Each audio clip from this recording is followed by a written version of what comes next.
Tonight on Connecticut's news station, a bittersweet evening in Newtown. The survivors of the Sandy Hook tragedy are graduating while mourning their 20 classmates who were not there to join in the celebration. We're paying tribute tonight. A man is dead tonight, killed on the job. Police say a driver speeding around a construction zone in Hartford killed that worker. And tonight we're getting an update on what he's been charged with and how high the judge set the bond. A fallen police officer with deep roots in our state was honored this evening. Law enforcement across the state came out to help deliver his body to his grieving family. We'll have a live report. Now at 10, this is Fox 61, Connecticut's news station. We begin tonight in Newtown, where high school seniors graduated this evening, holding in their hearts the memories of 20 classmates who should have been there, sharing their joy. Good evening and thanks for being with us. I'm Brent Harden. And I'm Sarah Sanchez. Some of these young adults are the survivors of one of the deadliest shootings in American history. These graduates had to endure so much. Also tonight, there are parents who notably aren't at graduation because their children were killed that day. Fox 61's Kaylee Collins joins us live in studio after speaking with one mother who, even in her grief, is finding hope. Kaylee. Sarah, Brent, it's not enough to say that this milestone is bittersweet for the parents who did not get to watch their child get their diploma tonight. As these graduates embark on a new chapter, one mom is left wondering what could have been. Instead of attending her daughter's high school graduation, it's a hard day. Jenny Hubbard finds solace at the animal sanctuary she created in her daughter Catherine's memory. There's a side of me that has thought, like, well, what would Catherine be like today? 12 years since one of the deadliest shootings in American history, survivors of the Sandy Hook tragedy carried their grief while crossing the stage at graduation. Though it's been an emotional time for Hubbard, especially as she marked what would have been Catherine's 18th birthday over the weekend, she's proud of the young adults that Catherine's peers have become. They have come such a long way, and they deserve their moment of recognizing just the accomplishment that they've been able to arrive at today. Many of the survivors have become active with the Junior Newtown Action Alliance, working to end gun violence. It's a bittersweet moment because we're really happy that our accomplished students are graduating, we're celebrating, but at the same time it's very sad because we know that we're missing many who should be graduating. While Hubbard would have loved to see Catherine in a cap and gown, she's vowing to look ahead. And how far they've been able to grow over the past 11 years. And that we as a community celebrate what they're going to do, that we give them permission to go out in the world and not be defined by what happened here in Sandy Hook. And the names of each of the 20 victims were read aloud during the graduation ceremony earlier tonight, followed by a moment of silence. And we'll be taking a look at that video coming up during 11, Fox 61 News at 11. In studio tonight, Kaylee Collins, Fox 61, Connecticut's news station. All right, Kaylee, thank you. And what's so striking when you listen to those kids who are graduating is how focused they all are on making the world a better place. Unfortunately, they had to grow up so fast, and they had to face the ugliest part of humanity at such a young age. And that mother, oh my gosh, she's so strong. She's an inspiration, really. She really is. Yeah. All right, time now for a first look at the weather, and we have some toasty temperatures on the way. Let's check in with Chief Meteorologist Rachel Frank for our first look at the forecast. A little chilly out there, though, tonight, Rachel. Yeah, it is quite refreshing before those temperatures warm up over the next couple of days. So a summer feel out there for both Thursday and Friday. And with summer warmth and humidity will come showers and storms. So we'll be watching that for Friday afternoon. And some of those storms could be strong to severe. We're watching the time period between 3 p.m. and 8 p.m.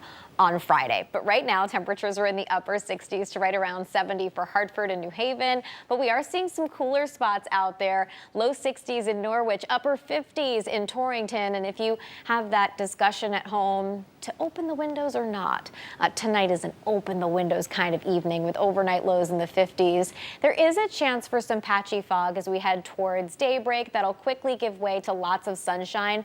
You know, the last couple of days we've started off with sun, and then we had a lot lot of clouds build up through the afternoon. I think tomorrow is a much brighter day overall, and it starts to turn a little bit more humid as well. We're looking at high temperatures climbing into the middle to upper 80s. We'll see similar temperatures on Friday, and then again, we're watching that potential for thunderstorms on Friday afternoon and early Friday evening. The biggest risk will be for strong gusty winds, but it's also possible that we could see some locally heavier downpours and some hail in the strongest storms. They will generally tend to weaken as they head farther south and east. We'll take a closer look at this, plus some real heat heading into next week. The next 2 days are nothing in comparison. We'll explain coming up.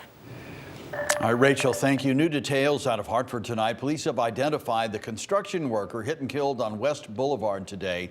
It happened just after noon. 54-year-old Jose Diaz Nieves was pronounced dead. Police say 26-year-old Tommy Nguyen hit him while speeding through a work zone. Terrible incident.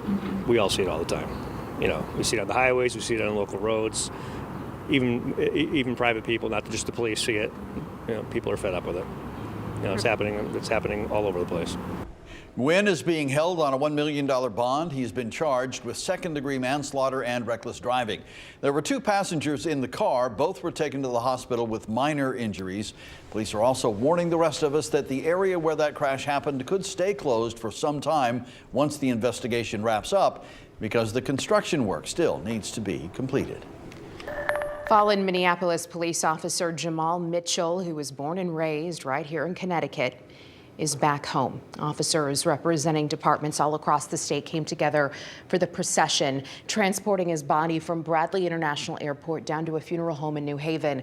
Officer Mitchell grew up there. Most of his family still lives in New Haven.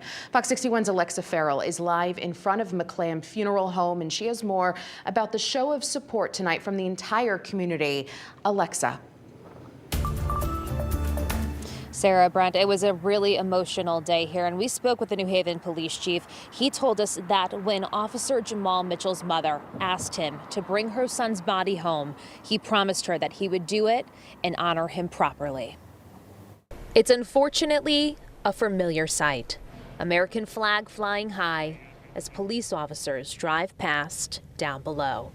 Yet another police officer being laid to rest here in Connecticut. At sadness, but brotherhood and sisterhood. We just got back from the airport. Every single bridge and overpass had a fire department unit with a flag.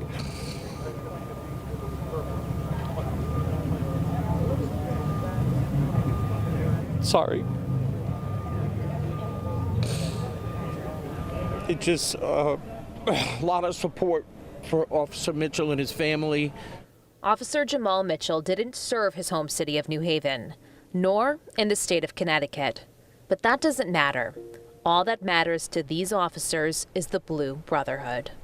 I have to say that the state of Minnesota and the Minneapolis Police Department and those surrounding police departments came out to support the family and law enforcement. They sent him off as the hero he is. And it's important that we do the same here in the state of Connecticut. Officer Mitchell served in Minneapolis. He answered a call, and police say he was ambushed, shot, and killed. Minneapolis police held their own funeral for him on Tuesday. Jamal answered the call. He wanted to be the change. He wanted to be a part of the change. And he made a change in a really short period of time. Officer Mitchell's body was carried from Bradley International Airport down I-91 South in a police procession to New Haven, back to the city he called home. Jamal has deep roots here in the state of Connecticut, and more specifically, the city of New Haven. His family has very deep roots in New Haven. His family stood by when Minneapolis and New Haven police officers came together to bring the body of the hero to his final rest. 2 states bonded over heartbreak, over the loss of an officer who put his life on the line to protect and serve. It's heartbreaking, gone too soon, but we're gonna love on his family and we're gonna support him as much as we can. And his family will need a lot of support to get through this incredibly difficult time. The funeral will be held and open to the public on Monday, and it'll be at Hill House High School. For now, that's the latest in New Haven. Alexa Farrell, Fox 61, Connecticut's news station. All right, Alexa, thank you. We are learning more tonight about 2 arrests made in Ansonia over allegations of animal cruelty. 30-year-old Javon Coverson and 26-year-old Asante Coverson both posted bond and face animal cruelty charges. On June 6th, police went to a home on Condon Drive to execute a search warrant in an unrelated criminal investigation. They found 3 cats and 11 dogs inside. One of the dogs was dead while the others were emaciated. Police say 2 Rottweiler puppies had to be put down and the others are still getting treatment. Connecticut has seen everything lately with animals. There is so much abuse. We have 60 to 70 cases a month. The surviving dogs and cats are with animal control in Ansonia, Oxford, and Woodbridge tonight. The 2 suspects have court dates in Derby set for later this month.